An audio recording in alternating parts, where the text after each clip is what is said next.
Well, I always end up with maybe 30, 40 coins when I'm water hunting. Unless you're in a real popular spot, then you could probably hit 100 or so. But I've gotten 3 or 4 pieces of silver and a piece of gold out of here so far today. So it's been a good day. This was found at a swimming hole, but I was hunting on the banks with this one last year. This ring was 6 inches deep in hardpack. It's a ring I gave up on and walked away. I couldn't get through the hardpack. I was bending my digging tool. And after about 20 steps, I stopped and I turned around and went back and I dug more, and about another inch, this ring popped out of the ground. One of the funnest rings I had to find was this one. This is a homemade ring. It's 16 karat gold. It's the weirdest thing. This was in 15 feet of water. And when I found this ring, I started blowing bubbles underwater because, you know, I yell in my own way. There's a nice pile of cobbles here.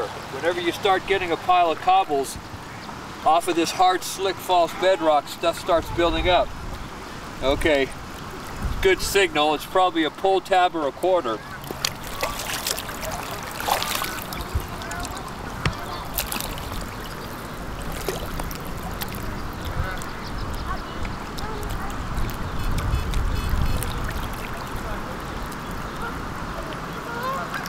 Well, it's better than a pull tab or a quarter. Small little silver ring. It's tarnished. It's probably been there a year or two, but that's what it's all about. Silver!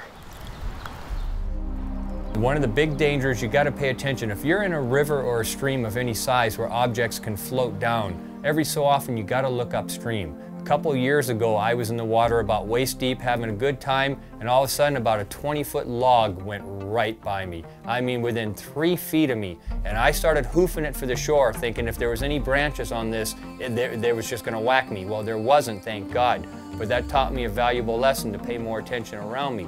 I always listen for the boats. You can hear the boat motors, and when a boat comes along, you got to stop and stand up straight and take your machine out of the water because there's such a wake sometimes that I've actually got pushed 3 or 4 feet to the side from the yahoos that don't slow down when they're in a swimming area when they should slow down.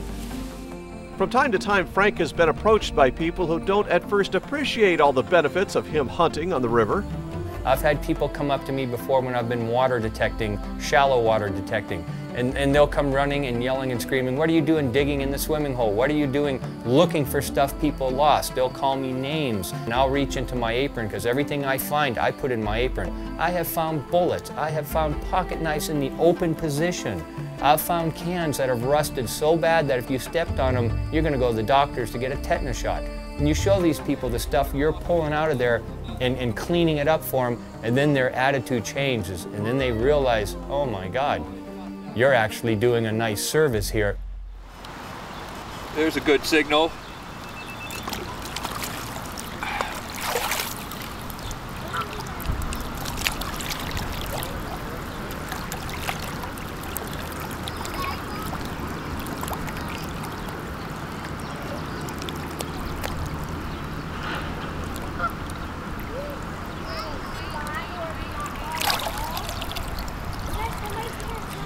That's a quarter, 1946. That's not too bad.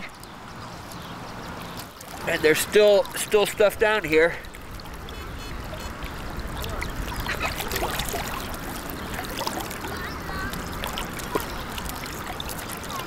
Rough it up a little bit. I can see the edge or something.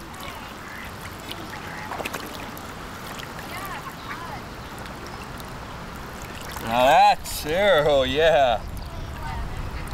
Same date, 1946. That will clean up nicely. It's kind of black and icky, but that's a whacking $50 in the same hole as a quarter. I'll bet they're lost the exact same time. When we return, Frank will share about one of his most favorite sites to hunt, old homesteads and pioneer camps.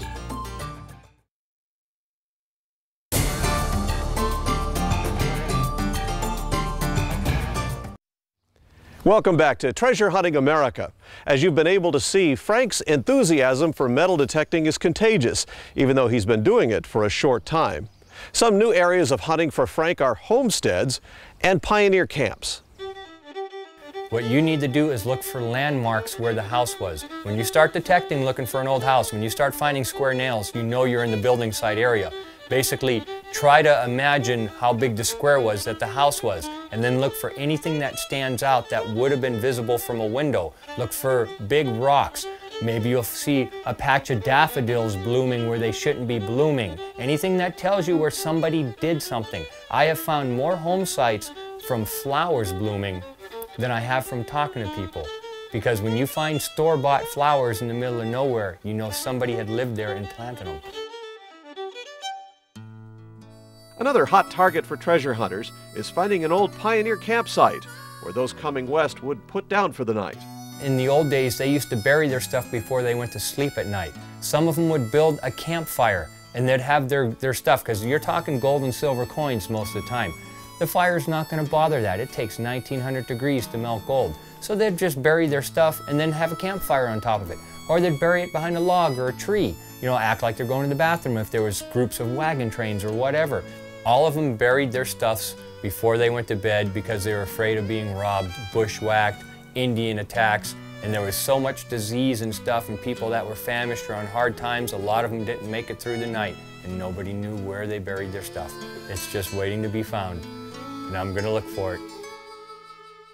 Some of the other old things I did detecting some old spots was finding old Chinese coins, because the Chinese were gold miners too. And their coins aren't dated. They have symbols on them from the emperor of that time. And this one here is from 1736 to 1795. So that's how long that guy was alive and in charge. And this goofy little one here was 1821 to 1850. I've found 4 or 5 of these at the old mining camps, and they're not worth a lot of money, but the thrill of finding them is incredible. I went to Alaska metal detecting last year. It cost me $2,500 to go to a mining claim to metal detect. $1,100 for airfare. As soon as we got there, there was 15 of us. I was the first guy to find a nugget. I found this right off the bat. For Frank, his ultimate find isn't necessarily hidden treasure. The ultimate treasure hunting find for me would be my wife, because if she wouldn't have lost her ring, I don't think I would have gotten so involved and found out a passion that I didn't even know I had.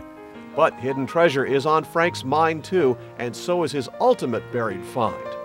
There's lots of one-room schoolhouses all over this state, and I've detected 4 of them. One of them has a story with a lost bell that the kids stole